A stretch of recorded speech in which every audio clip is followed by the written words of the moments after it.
What is going on, gamers? Welcome back to another podcast here on the 5-9 Gaming Direct channel. My name is Tallen, and I am joined by the awesome trio, Lethal, LittleBobby, and PlatinumChin. Go and say hello, guys. What up, what up? What's up? Hey, everybody. Yo.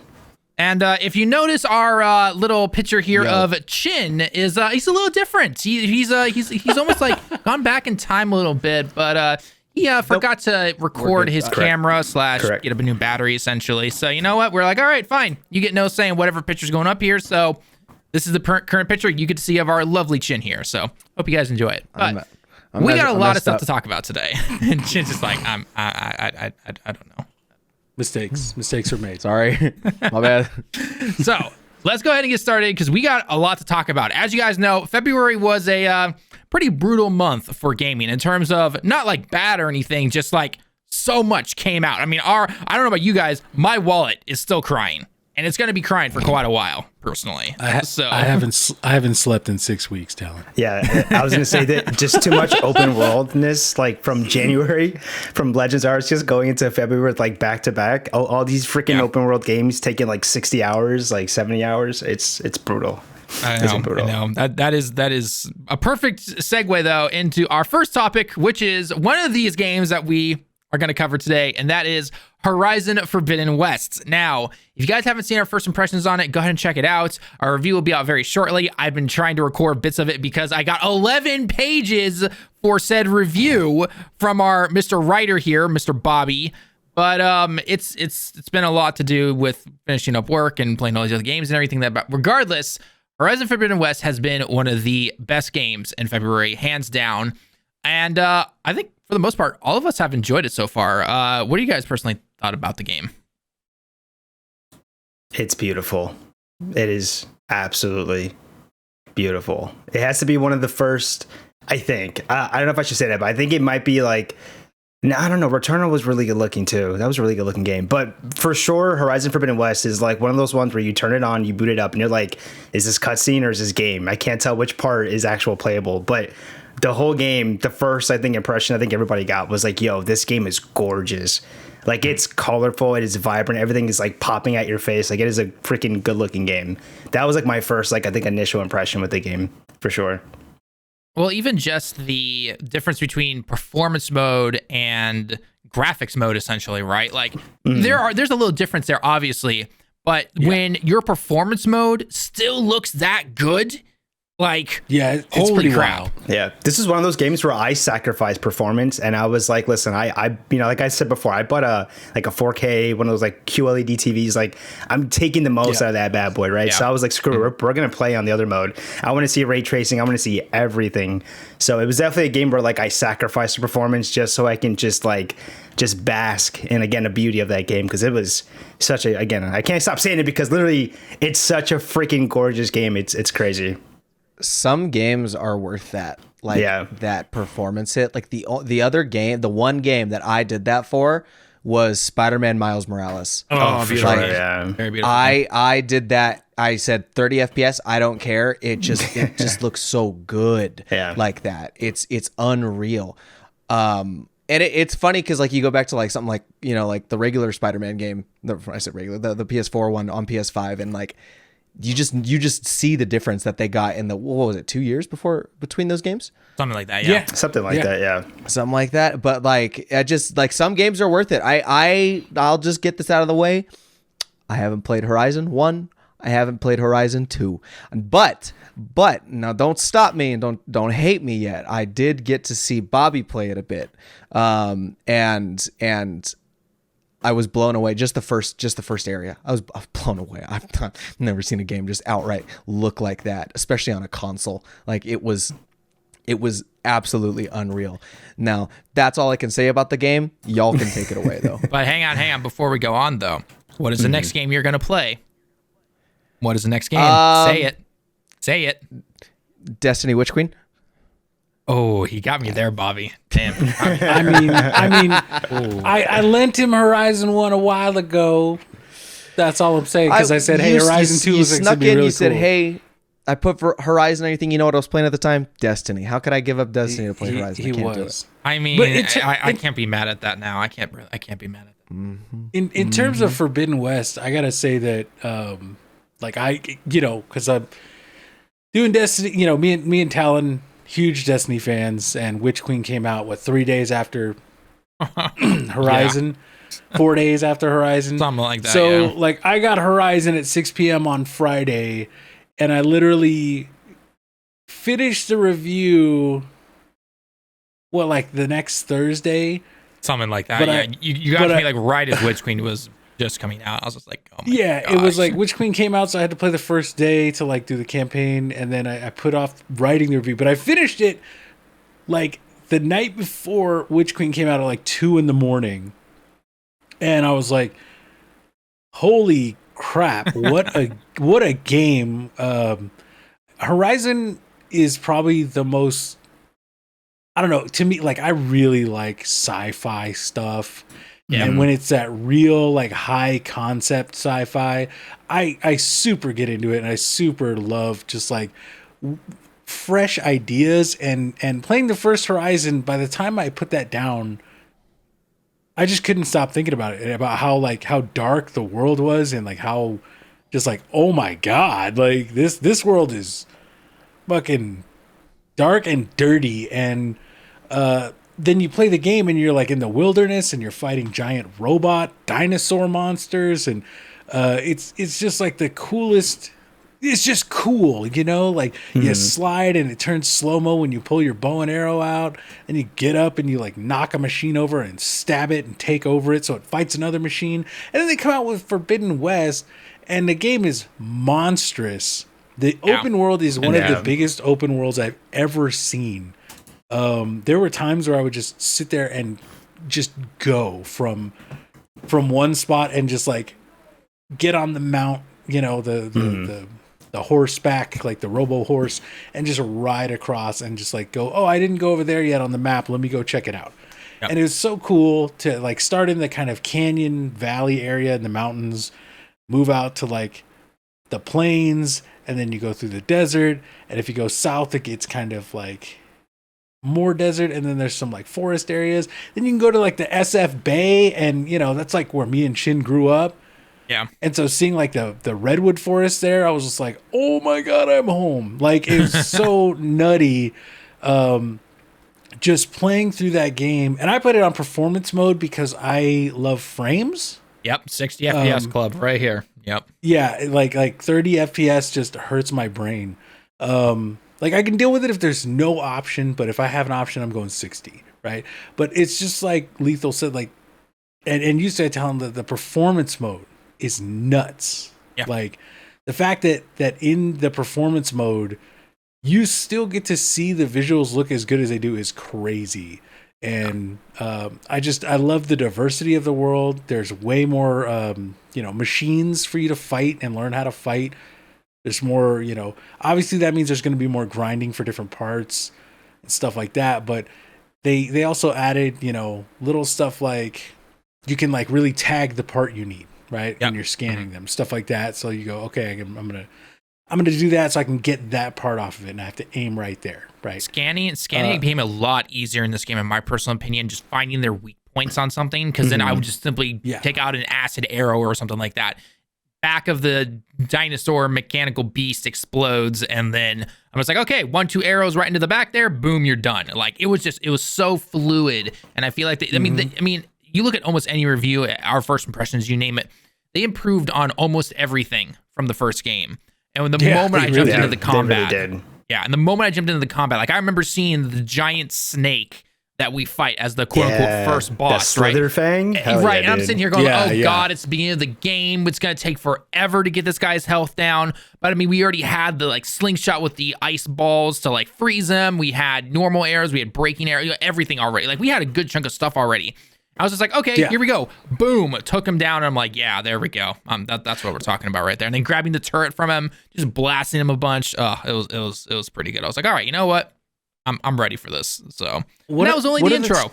That was the intro. Yeah, and one of the touches I really loved is that if you played Horizon Zero Dawn and you went into Forbidden West, right?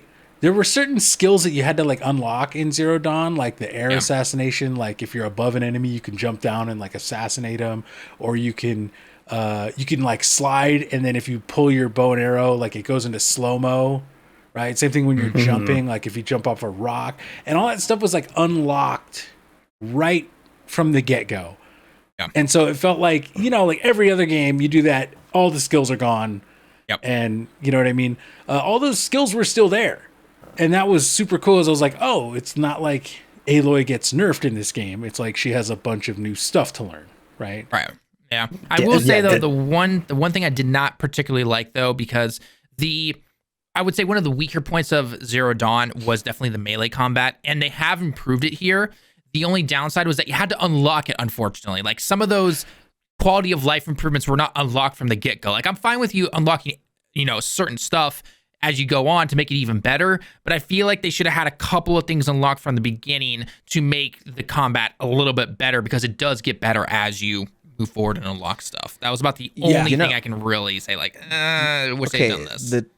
The two things you guys just said are, so one, Tallen, with the quality of life thing, I think another game that just came out that had that issue is Dying Light 2, where there's just simple stuff that literally should have just been in your like kit from the get-go that wasn't. Now it's great once you get it, but it's also like, it was a lot of people's biggest gripe with like the movement and combat right in the beginning, where like you can't even slide until you unlock it. Like hours, like it's not even one of the first skills you get. Like you have to get a lot of skills before you can just slide. Like that was kind of lame in that game. Like that's really lame.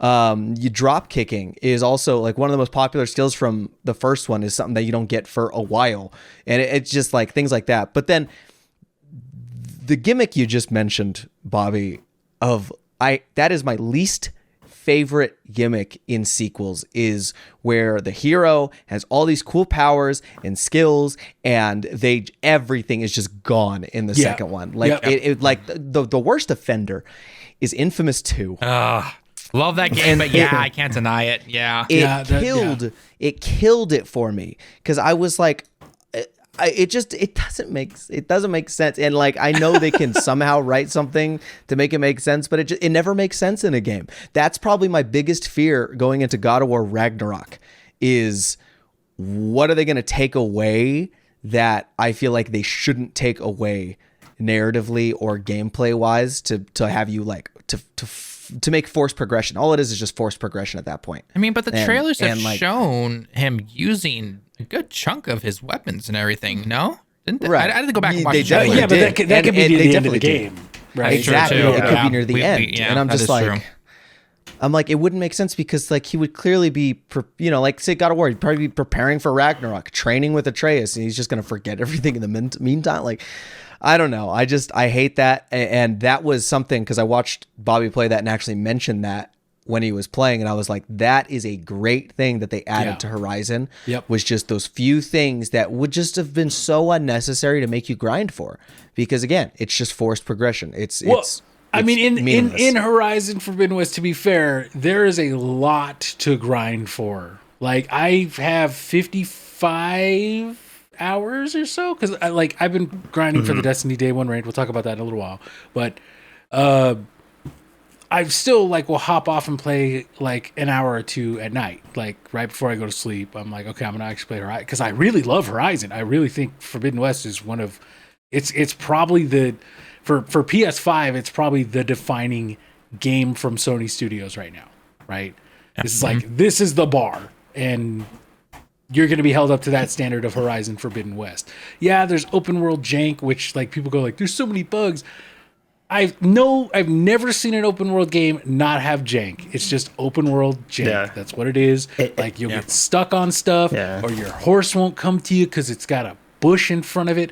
Just that same kind of shit we've been seeing since Witcher and Red Dead and everything else. And everyone goes, those games are flawless, perfect.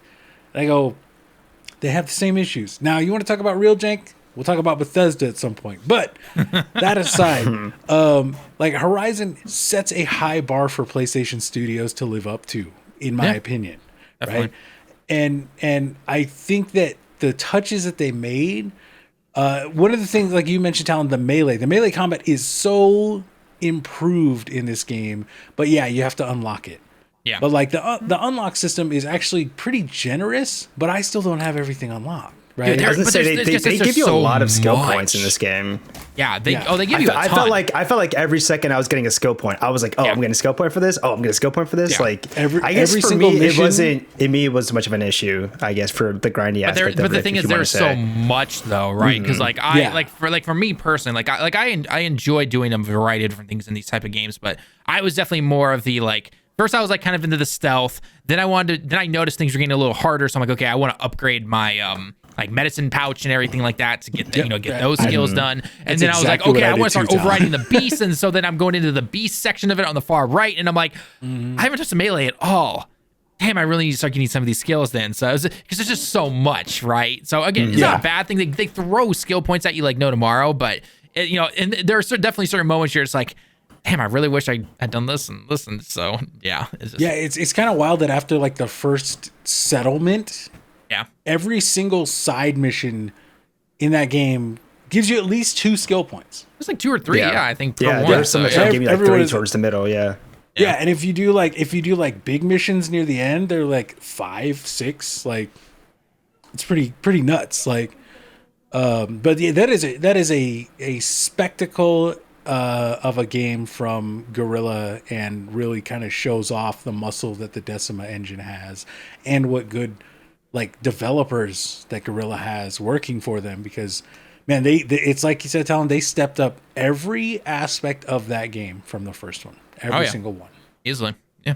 I mean, one of the things I personally noticed a lot was more on the graphical side of things was the lip syncing and just the animations in general for side characters. Obviously the main characters were fantastic in the first game, but I did notice some jankiness and some awkward speaking parts and some other smaller cutscenes or side missions and everything.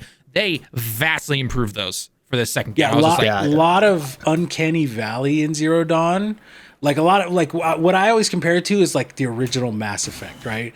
Where when you're having the conversations, it's a super close shot, from here on the chest up, right, to barely over the top of the head, and you just see their face, and the face kind of moves a little bit, and the mouth is kind of awkward, right? And the eyes are dead because they're machine eyes,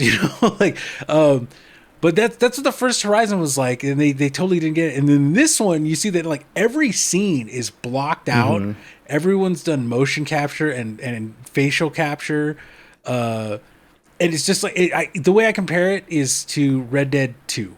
I think Red Dead 2 is the only other game I've seen where they put as much care into every single character that you interact with, in terms of when you're doing a side mission, where everyone's got they're acting, they're moving, they're expressing themselves, and they're not just kind of standing there going, I'm an NPC who's giving you a fetch quest, so I don't have to move much. Go get my berries or whatever. You know what I mean? Yeah. No, they were meaningful, and some of them even they went on throughout the entire game. There were some side quest lines that I was like, "Whoa, we're coming back to this!" It went from beginning to end, and so I thought just to go back on your guys' point, that was probably one of my favorite things of this game, right? Aside from the skill trees, I really like the skill trees, right? Aside from all those improvements, one of the biggest ones was the side missions, because I really got really into them. I wish I could remember some of them, because now that I'm so deep into Elden Ring, I can't remember a lot of the ones from Horizon Forbidden West. But there was, obviously there was a lot of the tribal of the different tribes and how they kind of interacted with each other, right? There was the 2 warring tribes, and towards the middle of the game and everything, I just thought I got so into a lot of the side content and a lot of the stories and a lot of the lore, which from the first game, I honestly when I think about it, I could probably care less about it. Horizon for me was the game where I got into it kind of fell off at one point, and then I got back into it to finally finish it. But this second one, oh my god, they did so much better with the storytelling. At least for me personally, it was enough to grab my attention and to actually care more about it. But yeah, I don't know. I thought for sure the side missions in this game they did a really good job, because I cared about it. And there was even a couple characters where I was like, oh snap, I think you're from the first game. I'm pretty sure you are. Until you read up with them, and you're like, oh yeah, okay, you're definitely from the first game. But they did a good job, definitely with the open world and the characters and everything. They did a good job with that. Yeah, definitely. Well, it's a good. So I think that's actually a very perfect way to then segue, because you mentioned it, Lethal. You brought it up. Yeah, another game that came out this year, or this month, I should say, Elden Ring. which has taken, I would say, the gaming world by storm, and unfortunately taken some attention away from Horizon, which is funny enough happened with the very first game, if I remember correctly. Which kind of sad, unfortunately. Breath of the Wild, yeah. So we had this little game. It's kind of popular, I guess, called Elden Ring. You know, some people are playing it. They've given it some decent scores, I guess. You know, it is what it is. But it's done okay for itself. Right? It's an okay, I guess. You know, but Chin, you've been kind of quiet since you haven't played one of these games. What have you been playing recently, buddy? It's my time to talk about Elden Ring. I've been holding it in. It's all I want to talk about. I love this game. Like it has been a while since I have truly been addicted to a game. Like I played a good amount of Destiny in January just to catch up, but like I could put it down and be okay with not playing it. You know, I did play, you know, a good amount of Arceus, but like again, I was like, it wasn't like calling my name. It wasn't whispering sweet nothings to me in the middle of the night when I'm trying to sleep. Like the last thing that was like, I'm thinking about it day and night was like probably July last year when I first played God of War 2018 for the actual first time. He went off on that game. I did, and Elden Ring has sunk its promiscuous claws into me, and I just love it. It is a culmination of some of like the greatest aspects of gaming that I just love. A rewarding open world that just really entices you to explore, discover, and which is very reminiscent of things like I'd say like Breath of the Wild. Breath of the Wild to me didn't always have like a reward at the end of you exploring, but like the reward was kind of more of the fun you had because it was a very fun like physics based sandbox game. But Elden Ring, it's like you don't know if you're going to find a really cool item like a talisman or a crafting item, or you're going to find some random ass boss that is going to smash your face into the dirt and call you a loser. And I love either one that I get. Like I truly can't get enough of this game. It's rewarding. It's challenging. It's exhilarating, just exciting. And like, I'm just one of the biggest fans of From Software games, and they really, oh man, they did it, Chin. They did it. They did it. That's what it is. It's what it comes down to, is that they freaking did it. Like I can't believe they did it. They went and they gave a shot at an open world game. Who the hell would have thought we'd get Elden Ring? Like I was ready to come to this podcast today and go off about Horizon Forbidden West, but I'll be honest with you, I forgot most of Horizon Forbidden West at this point because Elden Ring has just consumed my life like Chin's for like the last like 2 weeks now. Like it's bad. It's like Chin said, it's the point where I'm going to sleep and I hear something. I'm like, did I just hear something about Tarnished? Like, wait, what? Hold on. Let me boot up the PlayStation. Let me, you know what? There was that last part that I could just do real quick. Like, it's like Chin said, I think the part that's really sucked me in is the open world. And we're not talking like, you know, like your typical kind of open world. Like this game is huge. This game is ginormous. As in I think I put in about 50 hours, almost hitting 50 hours. And I'm not even close to where I'm thinking I should be. Like the game is just so big where I had to probably take it down maybe like, I don't know, maybe like 20 something, maybe 30 dungeons, I think, with like bosses to each of them, which none of which are like the main boss.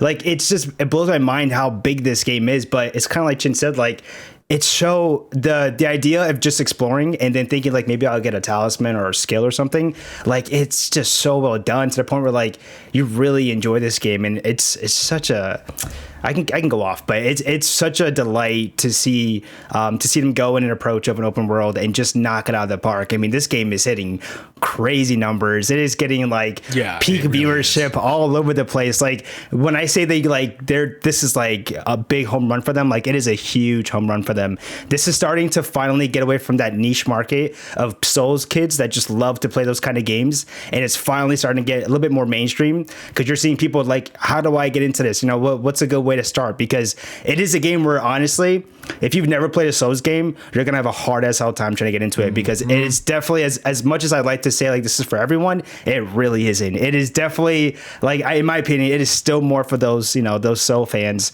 that just have a history of playing these games and they know how freaking brutal it can be. But at the end of the day, it is the freaking reward, right? It is that patience that pays off, that is just like, all right, I gotta keep playing now. I just took down this boss. I'm freaking hyped. I'm gonna go down and travel, explore another like 20 hours worth just to find my next like big main boss. Dude, it's so good. Again, I can keep going forever. It is just that good. It's great. It deserved the scores it got. Yeah. Like it is visually gorgeous. Oh, now, yeah, that's another thing. It's beautiful like, looking, dude.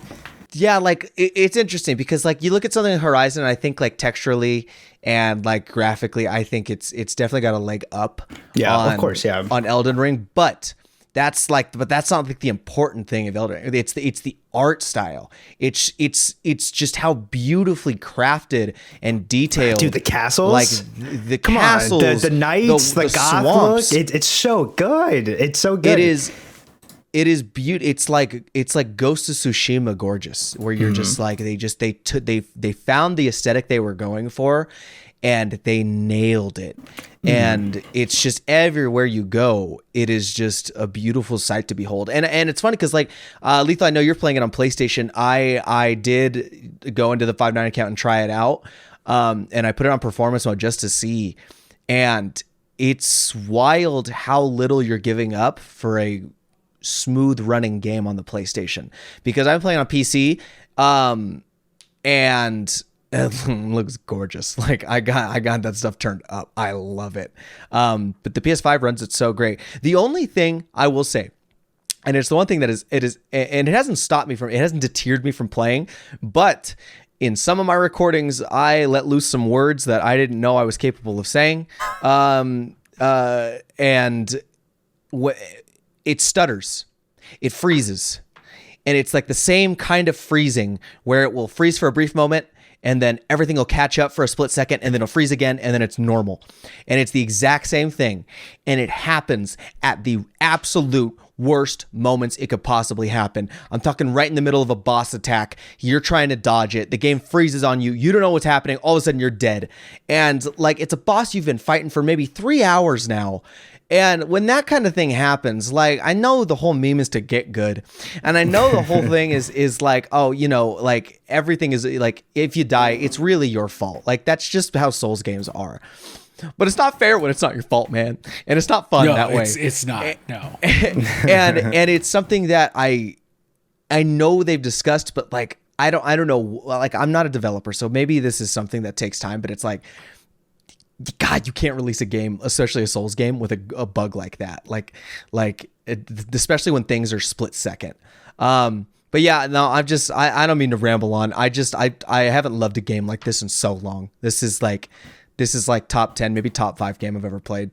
Oh, yeah, this is definitely gonna be game of the year contender. I mean, if not winning, honestly, it's definitely contender. It depends. Like this is potentially a really stacked year, but like the joke was like, oh, Elden Ring will win or whatever, because that was just a running joke. But like, I'm confident to say that like right now, I think Elden Ring is for sure winning. We'll see what else drops this year that actually drops.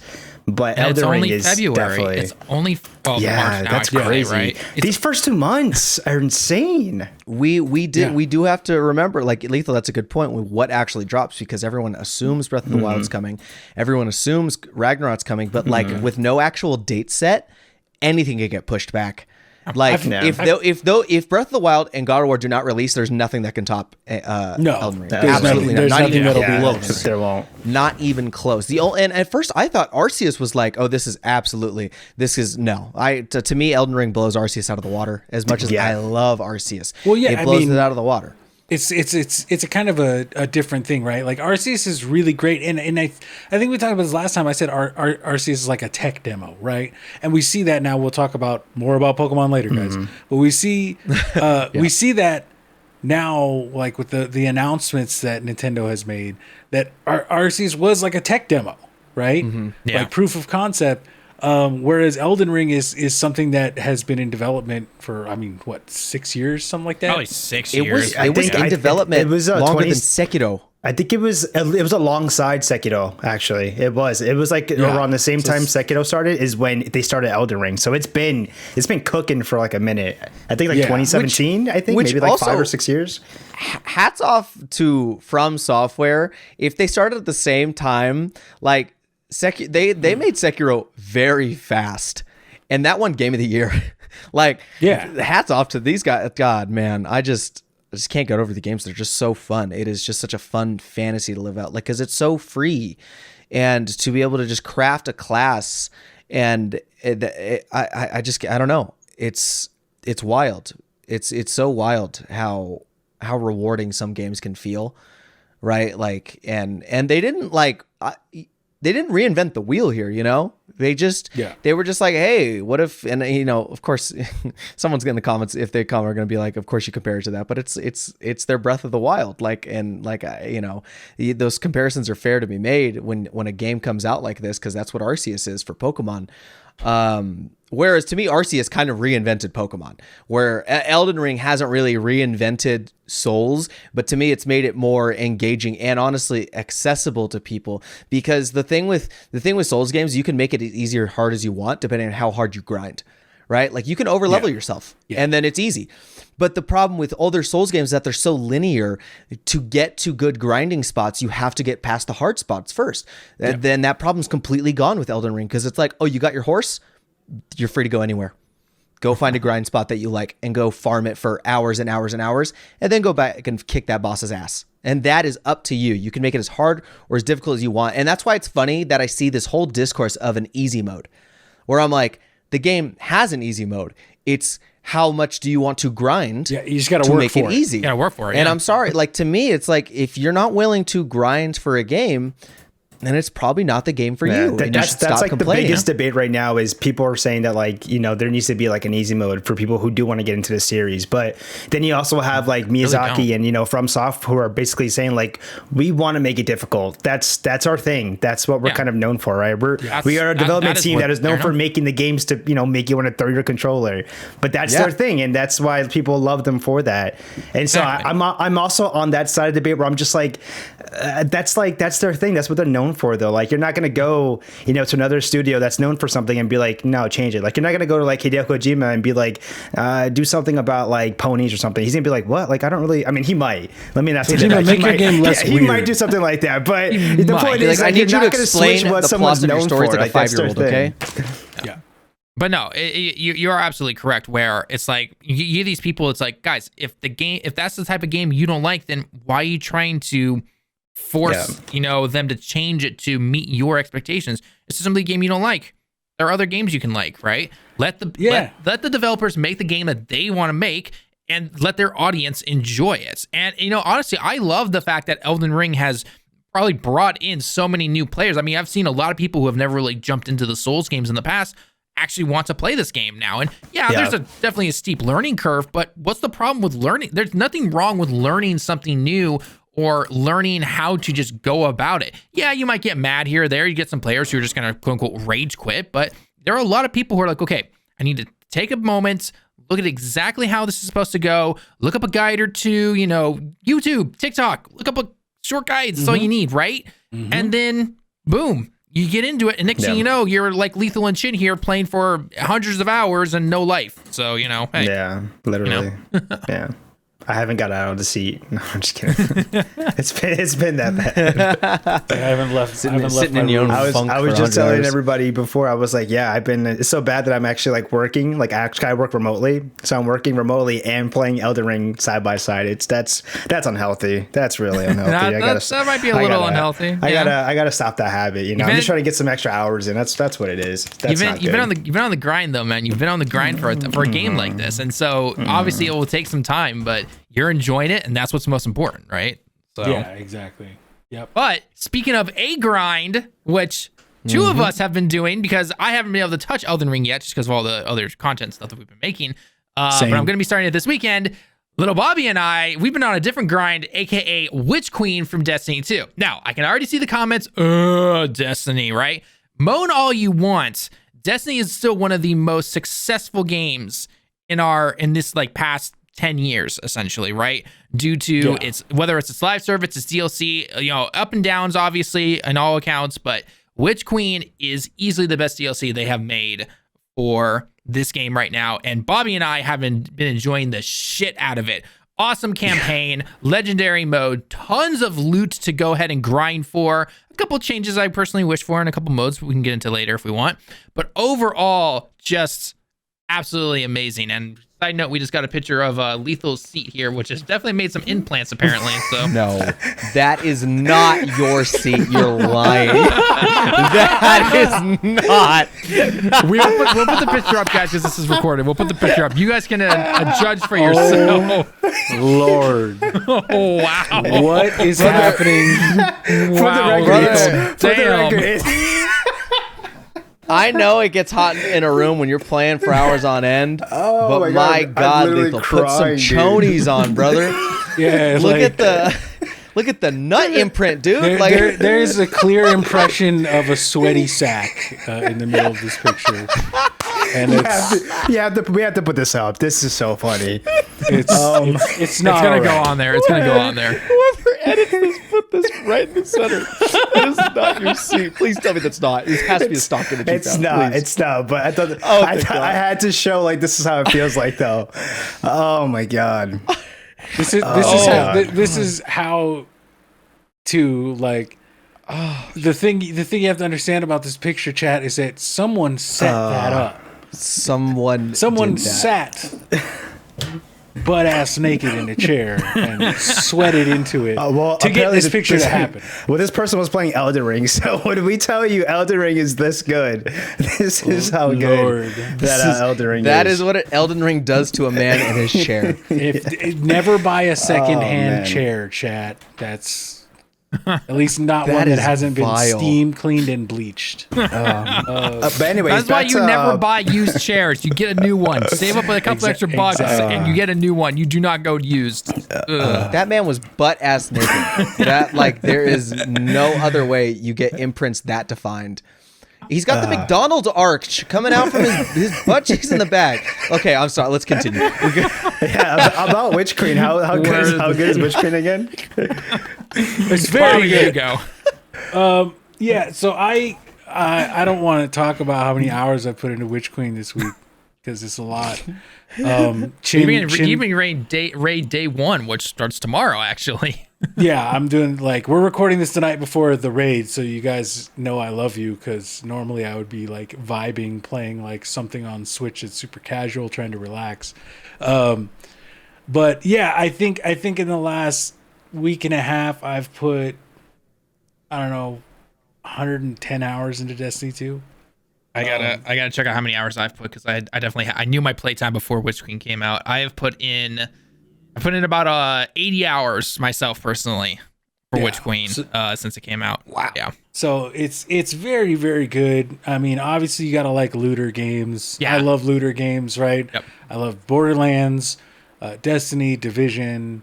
I still play Avengers, not very often anymore because there hasn't been really much new content. It's just I have everything I could need in that game, and there's not anything being added. So, but in terms of Destiny 2 is the king of the looter shooters right now. Even I would say over Borderlands, which I didn't ever think I would say. Borderlands is such a fantastic franchise. But the fact that Destiny 2 year after year can keep adding more guns and classes and raids and dungeons, weapon crafting, weapon crafting. They added 50 new weapons and you can craft 25 of them. Yep. And so not only do you have the grind to I can see if I can get a good roll of this, or I can get the thing that lets me craft it, and then I have to craft it and level it up, and then I can make even better perks, but I have to get the specific material. So it's this whole grind, and one weapon can take you 12 hours just dedicated to that weapon. But there's so much going on. There's so much going on though that you don't even have to focus solely on leveling that weapon up, right? You'll craft the weapon and you'll be okay, I'm gonna use this weapon now to level it up so then I can do what you just talked about. But hey, oh, by the way, I need to go do some new strikes. I need to get this new exotic weapon. I need to go do this dungeon. I need to do this lost sector. I got to get raid ready, all this stuff. And the next thing you know, you're like, oh, I'm already at level 12 on the weapon and I need to get to 16 to get everything I want. So, okay, not that far away from it then. So, yeah, and really as a long time, I mean, I've literally, you know, I hate to be one of those like, I've been playing Destiny franchise since the PlayStation 4 alpha. Like, you know, yes, I have, but I like as a person who loves the franchise of Destiny and who has played every expansion, even the fucking really bad ones, like this is the best spot the game's ever been. And it's kind of crazy. And what's great is the raid comes out tomorrow. There's going to be a team that beats it first. And the second that they beat it, there's going to be something that trips in the world because that's happened in all of Destiny 2. You know, and in Beyond Light, they made, like, when the raid released, they made an exotic quest that came up that actually, if you went and did that, it would have shortened your time in that raid, and I'm still angry about that. But we ended up getting through that raid, and then once it was done, it was like, oh, there's like 3 or 4 new missions that you could do that were like weekly repeatable missions that added a bunch of different stuff to the story. And same thing with Forsaken, when you when the first team beat the raid, then all of a sudden like the Dreaming City curse started, and it started this big epic story that happened in the world. And I'm looking forward to that tomorrow, seeing what happens after the world's first team does it. Now, am I expecting to be on the world's first team? No, not that I don't believe in my team, but some of these guys literally play as a job, right? Yep, it's their job, like streamers and stuff. Whereas, you know, I have to write reviews for 5.9, and now we're doing a podcast and, you know, stuff like that. And I have to teach music lessons. But my team, I'm very confident we're going to get a day one completion, which is hard. It really hard. Yep, especially because they said this one's very mechanic heavy. So yes. And we did the last 2, right? We were able to get those, and we you know, we've been talking about what are the possibility of the mechanics, but overall, like Destiny 2 right now is the #1 live service game I think in the world. Yeah, it is.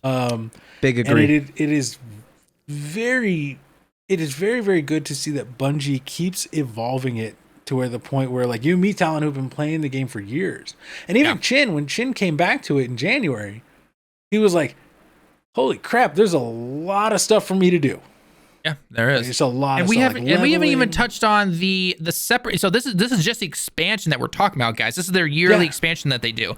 There's still the season pass for the next 3 months that they're doing, because it got some narrative to it, which actually ties into Witch Queen. It's got its own weapon pool. It has its brand new game mode to go into, and has all this extra stuff. And I haven't even touched on that. And that right there, if you don't have the money, say for Witch Queen, or you don't want to try it out right now, you can just spend $10 and get this huge season pass for the next 3 months. And it's just like, oh yeah, no, this is and there's crazy. a lot of stuff to do in that season. I've been telling people that, who might ask, like on my stream or when I stream Destiny 2 on 5.9, right? Right. And I go, oh hey, the new expansion good? I go, yeah. And they go, it is. Oh well, it's like $40, right? And I'm like, yeah, it's a little pricey, but you get a year's worth of stuff, right? Yep. Pretty much. And then they go, oh well, that sucks. And I go, well, hey, there's like $10 season pass, which gets you a lot of content to play for like 3 months, right? You can go through this whole $10 for 3 months pass. of tons of content. That's a steal right there. That's an absolute that's steal. really good. That's right up there with Fortnite, right? Like Fortnite's about the same, and it gives you a good amount of stuff. Fortnite has more and better cosmetics. I'm not gonna lie about that, but Destiny has actual content. Right, so that's a kind of trade-off, right? Like the fact that you get new types of, like, new game types, essentially, like Talon said, new missions, and then there's a story that goes along with it, and then you get new weapons, like new loot, versus Fortnite, where they decide like what goes in and you get the RNG loot of whatever you drop with, right? With Destiny, you get this loot forever if you pay for that season pass, So it feels weird calling something like. I guess it technically falls under the title, but like you look at things like Warzone and Fortnite, and like I guess they're live service, but like the only service that's being provided is like cosmetics and a map every like once a 2 years or something like that, right? I mean, I don't know. Like Yeah, it's like, and I said that's not Destiny is a enough live to service. me in a game. Fortnite is a live service, so Destiny obviously is not the number one live service in the world because Fortnite exists, right? Well, I mean, like to me, subjectively, Destiny is the number one. Like just in terms of like how much they provide to their player base. Yeah, That's Just true. like I'd say I agree maybe with like that, something yeah. like Final Fantasy 14. You know, like those games to me are better than Fortnite just based off that alone. Yeah, Not that I there's don't enjoy content, Fortnite. right? Yeah, because Destiny's very open about we're trying to be less of like quote unquote live service and more like an MMO that you want to come back to all the time. Yep. Right. Yeah, and Witch Queen I- has brought a ton of people back. I mean, what it was like 1 million pre-orders or something like that? Like, Yeah, and insane. they got up to on Steam. They touched right in line with their highest player count ever. It was like 2,000 shy, which is when it released, when Destiny 2 released, and the hype was massive, right? Right. So, if you look at the concurrent player count of Destiny 2, it's still top 10 of Steam, right? I think it's top 5 on Xbox and PlayStation, or top 10. It's a big game, and it's only getting better, which is, in my opinion, something that it's taken a long time to say really confidently, because there'd be good things and then missteps. Like Forsaken came out and it was like, yeah, and then Shadowkeep came out and it was like, this is kind of meh. Like Yep. it's okay, but it's kind of meh. And then Beyond Light came out, I was like, okay, this is definitely an improvement. And then you see Witch Queen, and it's like a new game. It's honestly, it's almost like they did Destiny 3. And it's really crazy that now, especially with like, they've put out the fact that like they have a new, like a game director now, right? Yep. Whereas before they had like Luke Smith, and he tried, but he's not a game developer, Yeah. Like he had good ideas, but he could never get people to rally around it and push towards his vision.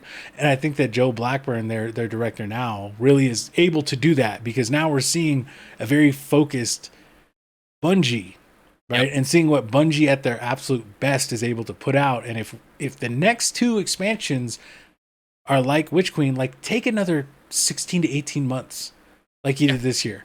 I'm totally cool with that. They've already confirmed that the guy who was basically in charge of like the story and everything for Witch Queen, like the main Witch Queen DLC, not the side passes or anything like that, he is confirmed to be on for the next one next year. So I'm like, he's the director of the campaign. Yeah, I'm like, yes, go for it, absolutely, 100%, go for it, bro. Yeah, but it's refreshing to know one of my personal favorite game franchises is really going in positive directions, right? Yep, exactly. And speaking of game franchises going in positive directions, nice segue. Pokemon Scarlet and Violet, guys. Oh, That was a surprise announcement. I'm not Way. gonna lie, I was surprised they announced it, but I'm all for it. Can we take a second to just talk about like how they led into it? Because I was convinced the little I think it was like the guy, like he was like security guard, I think. Please say what I think you're gonna say. Go ahead. What the segue how they got into it? Yeah. No, wasn't it like a security guard like inside like the office, the Game Freak office? Yeah. No, I was gonna say at first when I saw it, I was like, oh, Detective Pikachu, right? This is what that's what I gonna thought too. Yep, that's exactly what I think thought. Everybody was like, this is gonna be Detective Pikachu, because did they? I could forget, but they announced a game, right, at some point. Or maybe they didn't. It's a 3DS game. I don't know. I thought there was supposed to be a game. Okay, well maybe I'm wrong. I thought there was going to be a game at one point, or they announced it, and so I was like, oh, this is probably going to be a game, or at the most, right, the sequel to the movie. Completely wrong. I think we were all kind of taken back when I kind of knew though, the moment he got into that room and the TV lit up and he got sucked into the TV, I was like, oh shit, like this is going to go into the game. And then boom, right off the rip, you just get that beautiful overview. I don't care what anybody says, oh, the graphics look like dog crap. Nah, you got that beautiful Pokemon overview. And I was just like, oh my God, is this what I think this is? It just goes to show that Arceus was the beta test essentially. Yes, right? That's what I was saying earlier, right? Yeah. It's crazy to think that, we can go through the trailer, right? It shows you the overview. It shows you what's obvious, looks like the same style like as Arceus, but the open world with the Pokemon. Like, if I'm not mistaken, they even look like the same, same models, right? Yeah. A lot of them look like they're the same models from Legends Arceus. And again, it goes through the whole thing, right? It shows you the different parts of what looks to be, I don't know if it's just one singular town, but the different parts of it, or was it multiple kind of cities, towns you got to see? And then eventually, it goes through different kind of spots. I don't think they show any gameplay. No, they definitely didn't show any gameplay, because that would have been something that would have been talked about. But I think they kind of just give you just a quick overview of everything. And then it splashes, we can go into here, it splashes into the starters. And I have to hear your guys' thoughts on the starters. Give me that kitty cat. Yeah, I'm gonna take the cat and name him after my boy. I don't know. So wait, hold on. I'll drop the names. We had the grass type, Sprigatito, fire type, Fuecoco, and then water type. I think it's Quaxley. I think the X is supposed to be like that. I think it's Quaxley. Yeah. Yeah, I think it's Quaxley. I love grass starters. I just do. They're my thing. Unless they're like, I don't know. I can't really think of a grass starter that I dislike. Oh no, Gen 6. I don't, Chestnut or whatever.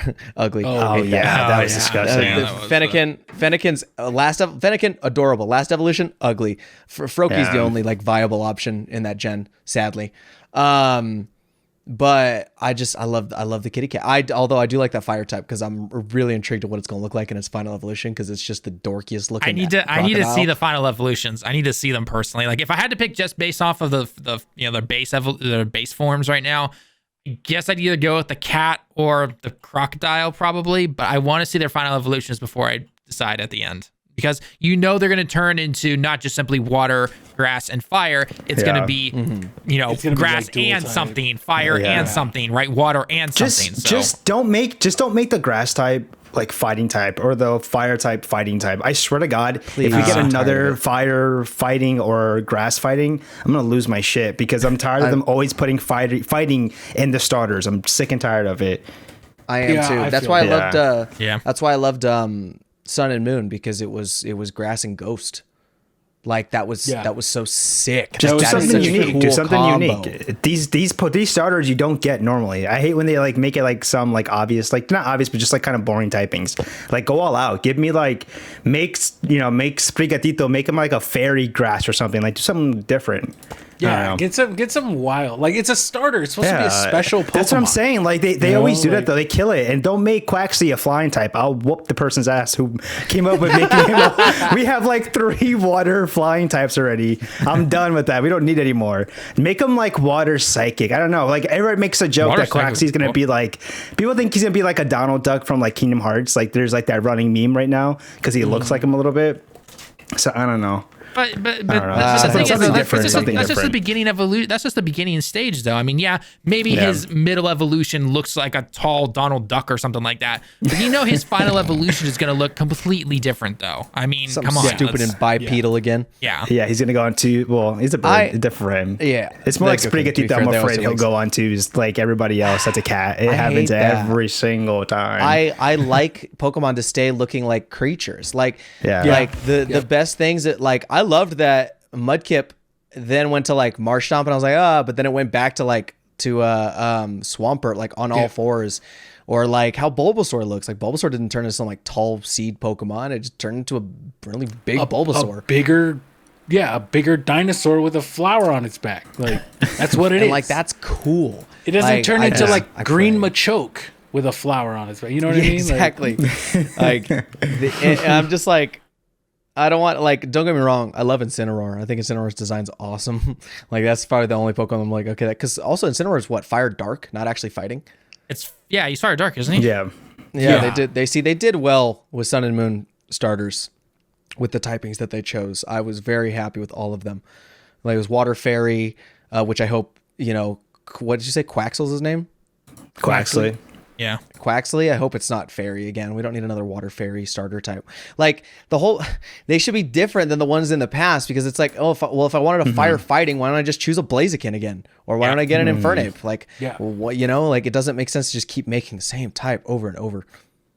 Well, I Yeah. mean, there. So the game? I think it shows. Oh, hopefully, at least, hopefully, that just based on the character designs for these first three, that maybe they really are going to try something new. I mean, we saw again that Arceus is kind of their beta version of this game, and now is their chance to really go full force on these two new games and just go crazy.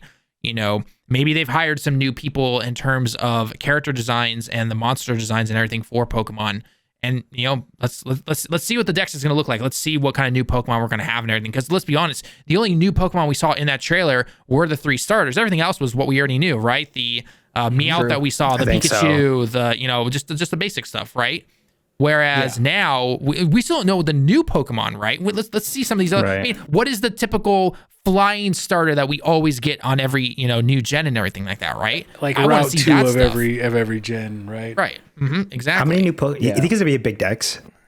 No, it doesn't need to be. No, personally, for me, do you think it will be? I don't expect it to be big. Because didn't they say you can trade over from Arceus to this game these games? Yeah. So they don't need to make it huge. Arceus Pokemon, and then probably Sword and Shield Pokemon too. So it's probably about as big as Sword and Shield.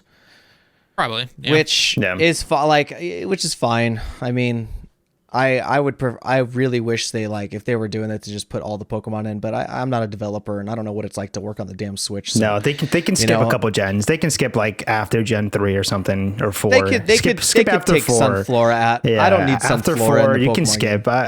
It gets too much. Just give me the first Kanto region Pokemon always. That's a guaranteed has to be in, and then you can just sprinkle in whoever cares about everybody else.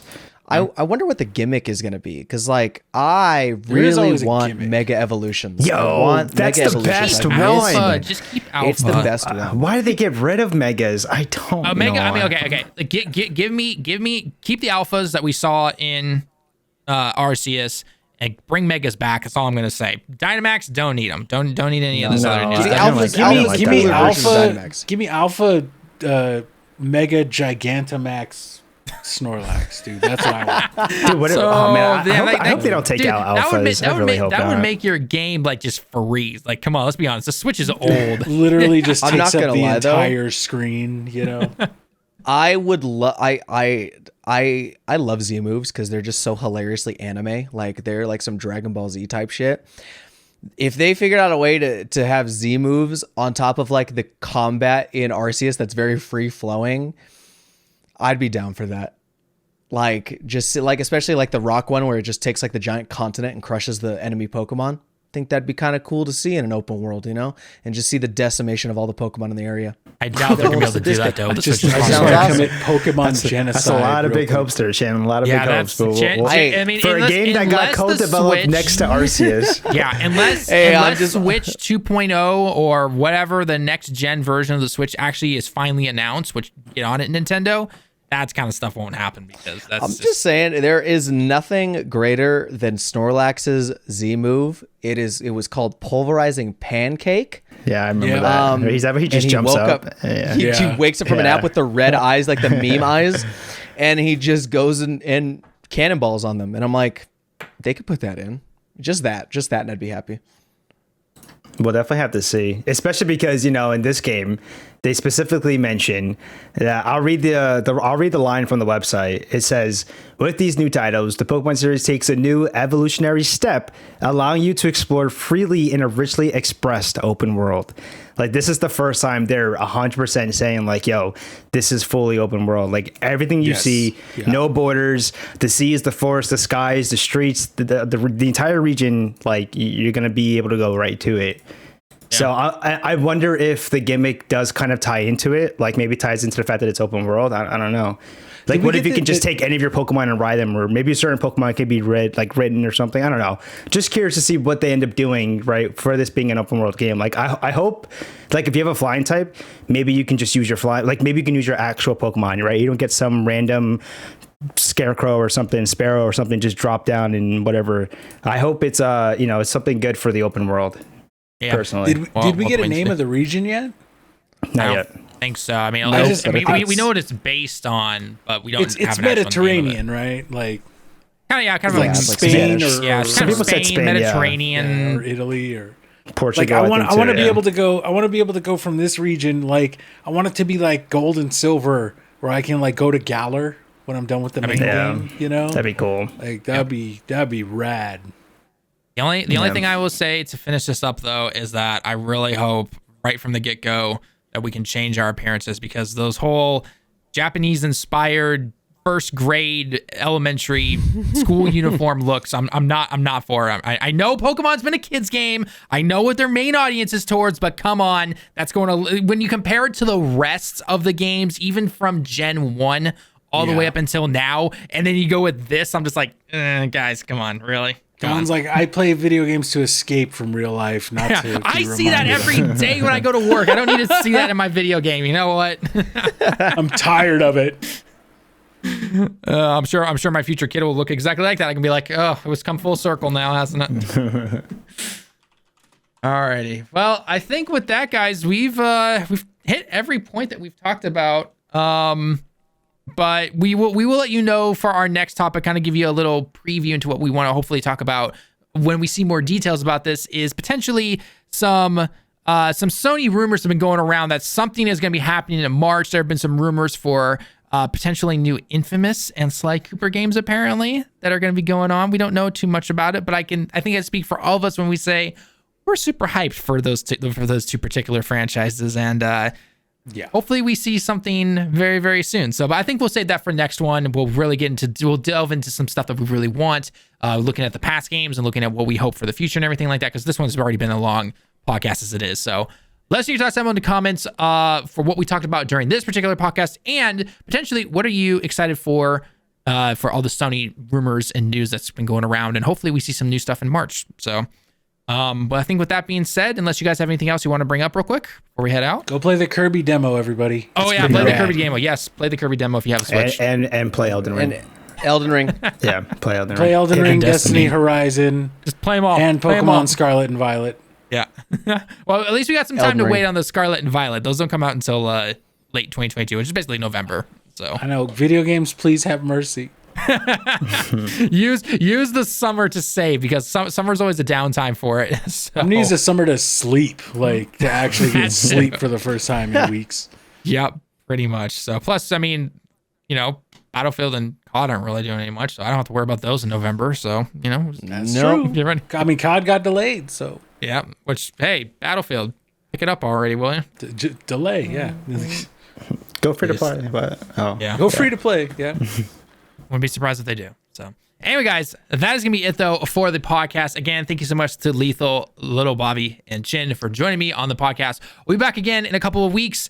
Talk about hopefully some more stuff, and who knows, maybe next thing you know, we find out that Sony's buying somebody while this game is now announced, and the world's just gonna explode in the world of video games. So anyway, guys, I've been Tallen with Fighting Gaming Direct. Again, thank you so much, Lethal, Bobby, and Chin for joining me for this episode, and we'll see you guys in the next one. Johnny. Peace. Take it easy. Later.